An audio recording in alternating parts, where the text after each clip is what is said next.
اچھا میں بہت پریشان ہوں، یہ میں نے بہت ڈاکٹروں سے سائنسدانوں سے پوچھا یہ کیا بات ہے، ہم یورپ امریکہ جاتے ہیں انتہائی گورے لوگ نظر آتے ہیں، ادھر افریقہ میں آتے ہیں انتہائی بلیک، اور آپ مزید ویسٹ کی طرف جائیں نا افریقہ میں اور بلیک ہوتے چلے جائیں گے، اتنے بلیک ہوں گے آپ کو لگے گا غروب ہو گئے ہیں،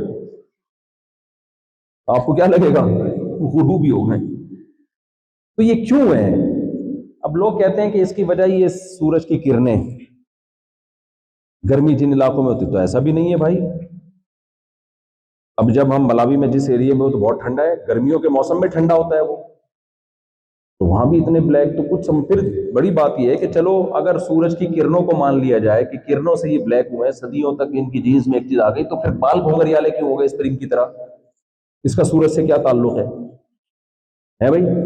بال بالکل سب کے کیا ہیں ایسے اسپرنگ کی طرح، پھر چھوٹے چھوٹے بال ہیں، تو یہ کب سے؟ حضرت بلال رضی اللہ تعالی عنہ بھی ان کے بھی اسی طرح رنگ تھا، حبشہ کے تھے نا، ایتھوپیا کے وہ، تو یہ کب سے ایسا ہوا ہے؟ کیا ہے؟ آدم علیہ السلام ہی کے سارے بچے ہیں ظاہر ہے، تو اتنا فرق اللہ نے آدم علیہ السلام کے بچوں میں رکھا، یہاں کون سے والے بچے آئے تھے جن کی نسل آگے چلی ہے؟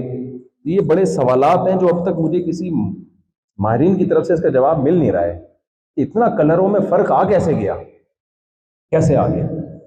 خیر کسی کے پاس اس کا جواب ہو تو مجھے بتائیں پھر، ٹھیک ہے نا؟ کوئی صحیح ہو آئے ادھر ادھر کی پھینکنا نہ شروع کر دیں۔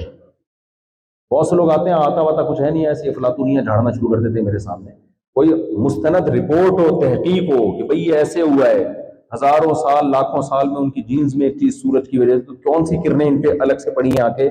یہاں بھی وہی سورج ہے جو وہاں ہوتا ہے، وہی اسٹائل سے، وہی دن رات کا چھوٹا ہونا بڑا ہونا سب کچھ وہی سیٹ اپ چل رہا ہے، اتنا فرق کیسے ہو گیا؟ خیر